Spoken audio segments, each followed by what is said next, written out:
Just want to let you lot know that if you're watching this clip on the Fozcast YouTube channel, the full episode is now available to watch exclusively on Spotify, and it's free. Come on. We're going to move on to a slightly brighter subject, and Jamie Vardy. So Jamie Vardy, what I want to know is the whole chat get banged, Jamie Vardy's having a party. Was this a thing amongst the squad? You guys must have been on his case about this. Do you know what is a unique character? Is Vardys is very unique. I've never met anyone like him. From the moment I met him, like I didn't know how to take him. Like at the start, I was like, wow, this guy's a lot. Like he is a lot, and he's got that side to it. He like obviously winds the opposition fans up, and he has the banter with them, but then he has got the other side as well. Like he has got that personal side. He's got he's a real family man. Like he's got loads of kids. He's got like 5 kids, and he's great with them. Like he's great with my kids. Like he's so he's got that aspect as well. So that people probably don't really see from the outside. But some of the stuff that he's done in my time now, honestly, like some days, like he'll take bows as he's coming up, like bows to the opposition fans, and I'm just thinking, come on, Vards, like come on. But he's great with it though, like he's superb with it, and to have been able to witness it from close up in the last 10 years has been amazing. Is it true that he'd have a glass of port before the game? He did. So when I first got there, yeah, that was his thing. Like there'd be him and a couple of other lads that would go in his room the night before an away game, and yeah, have a glass of port. Yeah. Boom, it was working, mate. He was absolutely flying off it. Whatever he stopped. Port and Red Bull. But you got to imagine, like, I'm not saying it's a good thing to do necessarily, and I'm sure for some people it could be a slippery slope. But the pressure for a lot of people the night before a game, even though you don't think about it and you're not aware of it, but there is, it weighs heavy on you. People start to get nervous the night before and the day of a game. But he never used to sleep. Like he'd never sleep. He'd be up on his PlayStation in his room till like 2 o'clock in the morning. But then he'd be first one down at breakfast the next day, like a couple of espressos, and I think he might have had an omelette and a couple of Red Bulls, and that was him. Done. Good to go. He'd just turn in a performance. Jamie Vardy, my impression of him, I've spoke to him a few times, only on the pitch and stuff like that. But my impression of Jamie Vardy is he doesn't really give a shit about any of you lot, about any of the opposition, about if third you're parties, a megastar, this or yeah. I don't give a shit. I'm Jamie Vardy and I'm rapid and I'm a rat and I'm going to score goals, and that's what I'm going to do to you today. Yeah, and I remember a time. So he scored a hat trick at the Etihad. We beat Man City. It might have been 5-2 or something, and he got a hat trick. And I remember sitting on the back of the bus after that, and he's sat there. He's got the match ball there, all signed. I'm just looking at him going, you've just got a hat trick at the Etihad, like against one of the best Man City sides that's ever been. And I can't remember what I said to him, but he was just so humble about it. He was like, oh yeah, like, that's just my job. That's it. It weren't like, like look what I've won. He weren't like, then keep up with his ball. Like he was just sat there in the corner, like that was it. What a player! I remember. Do you remember the first game back after COVID? So we played against each other, didn't it? It was Watford versus Leicester. Really weird time. No fans in the stadium. But I remember I think whether it was first half or second half or whatever, you've played a ball in, and Jamie Vardy, as per usual, is always looking for the off-the-cuff stuff. He's trying to do stuff quickly. He's trying to catch people off guard. He's trying to act and pretend like he's not interested, not bothered, and then boom, he's gone. Yeah. So you're all on the same page. It might have even been you that put the ball in, for God's sake.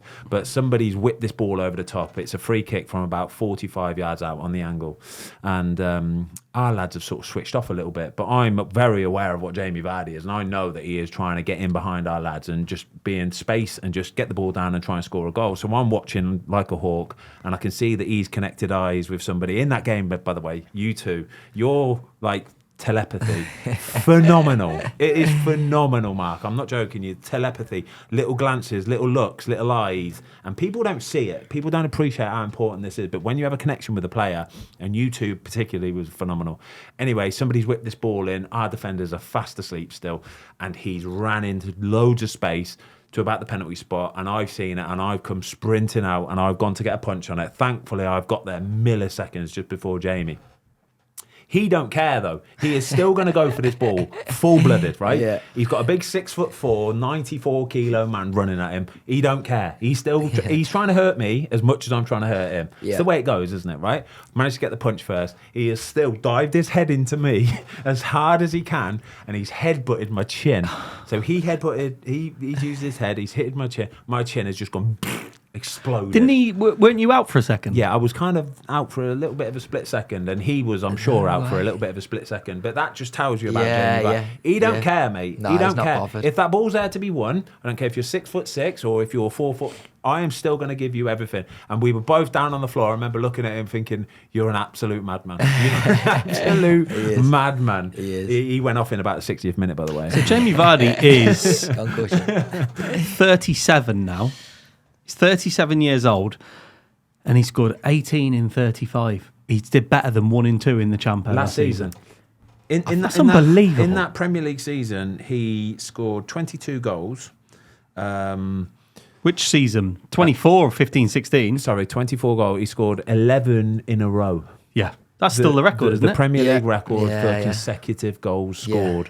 But it was just inevitable, wasn't it? I remember the goal that he scored, actually, was against Man United, wasn't it? David De Gea in goal. And he got through on the angle, and you just knew where he was going to put it. That run, I've never seen anything like... I've never been so assured of a striker in all my life. Like, just going through, like... Ball would get played through, and he's one-on-one with the keeper, and there was no doubt that he was just smashing it. Like, he weren't going to place it posting in. Like, he was smashing the ball with so much confidence, and it was like you just knew it was going in the back of the net. And then he's scoring, and then he scored the goal against Liverpool, and it was just kept going on and on and on. And then he got he equalled the record at St James's Park. He skipped through and put it bottom corner, and then the goal to actually get the record, under the lights at the King Power against Man United on the TV. It was inevitable that it was going to happen, and that night to have been a part of it, I think there was a few of us thinking, I'd love to be the one that sets it up. I'd love to be the one that puts it through for him. And if you look, you've probably seen it, the pass that actually sets it up is from Christian Fuchs, and it's a no-look pass. Yeah. So he hits it with his left, looks the other way, nice. And it's this lovely pass through. And he gets on the end of it and scores and does what he does. And then the celebration is, I'm here now. I'm here, this is me. And it's... it just summed him up, and to have been a part of that was amazing. Do you remember? Sorry, quickly. I remember the next season he didn't really hit the heights. The next season, Leicester, it's fair to say, he probably didn't hit the heights of the season before. It would have been impossible to do that. But Jamie particularly didn't score so many goals. He was missing a few more chances. I remember Michael Owen actually doing a piece on TV talking about it, and he said, "Well, yeah, but that's just the type of player Jamie is. He just smashes it." And that's how he said it. He just smashes it. And I remember thinking, I get that he just smashes it. But when he's scoring goals, when confidence is high, it's not just a smash, He knows exactly where he's putting it still. He's still aiming for a certain spot and smashing it there, though. But one thing as well that I'll say, obviously he looks quite raw on the eye, of how he's come through and stuff like that. But technically he's very, very good. He'll do stuff in training, I don't know, he might just be messing about or might be shooting practice after, and he's technically very good, probably better than what people give him credit for, and that's something that I've been surprised with over the years. I think it's his cleverness for me. I think he is one of the most street smart, clever Premier League players you will likely see. Well, he's actually dead clever as well. Is he? Ask him any maths question and he'll know the answer. Mathematician, is he? Honestly, his maths is off the scale. Really? Right? It's incredible. Yeah. He scored a lot of Premier League goals. I mean, like his first season in the Premier, he scored 5 in 34. And then he went on a run of 24 goals, 13 goals, 20 goals, 18 goals, 23 goals, 15 goals, 15 goals. Oh, mate, it's a lot of Premier League goals. You know, as well, like obviously because of his diet, and there was the whole port thing coming out at the time, and his Red Bull, he's like not eating the right foods and stuff.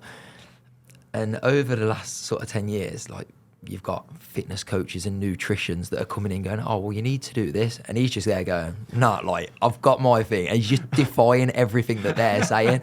But they can't say anything to him because he's backing it up. Yeah, exactly. Like, he's fully backing it up. It works for him. Yeah, it works for him. Yeah. Thanks everybody for watching. We hope you enjoyed this clip of the Fozcast. If you would like to watch the full episode, it is now available exclusively on Spotify for free.